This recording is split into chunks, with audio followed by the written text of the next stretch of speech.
अस्सलाम वालेकुम वरहमतुल्लाहि वबरकातुहू। तारीख के किताबों में है, अल्लाह ताला ने इज़राइल अलैहिस्सलाम से पूछा कि तू तो मुद्दतों से रूहों को निकालने में लगा हुआ है और शुरू से यही तेरा काम है। क्या तूने कभी किसी पर तरस खाया? क्या तूने कभी किसी पर रहम किया? इज़राइल अलैहिस्सलाम ने कहा कि ए खुदा, मैं तो सब पर ही रहम करता हूँ। अल्लाह ताला ने फरमाया, फिर भी तुझे किस पर ज़्यादा रहम आया, किस पर तूने ज़्यादा तरस खाया? ये सुनकर हज़रत इज़राइल अलैहिस्सलाम ने एक किस्सा सुनाया कि हुक्म के मुताबिक एक दिन एक नाव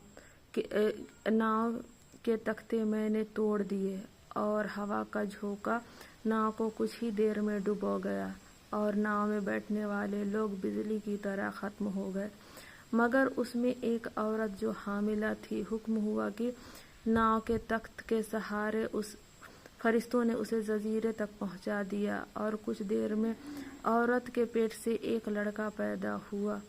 औरत बच्चे को देखकर परेशान हुई। हुक्म हुआ कि इस औरत की भी जान ले लो, माँ की जान ले लो और बच्चे को उसके पहलू में पड़ा रहने दो।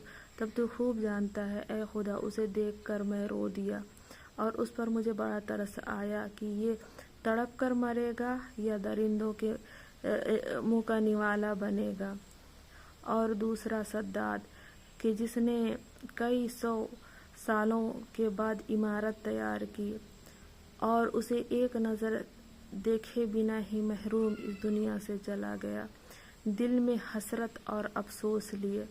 तब अल्लाह ताला ने इरशाद फरमाया कि सद्दाद वही बच्चा था कि जिसके माँ के मरने के बाद तुझे बड़ा तरस आया, जिस पर तुझे बड़ा रहम आया था। मैंने सर्दी और गर्मी को हुक्म दिया कि इसे अपनी सर्दी और गर्मी से न सताना और फूलों और पत्तियों से उसके फर्श बनाए और उसके दोनों अंगूठों से मैंने दूध और शहद की नहरें बहाई। इतनी मेहरबानियों के बाद तो मैंने इसकी ज़िंदगी बचाई और इसे बादशाहत दी और सुख शांति दी। इसने मेरी नेमतों का शुक्र अदा करने की बजाय खुद में खुदा होने का दावा करने लगा।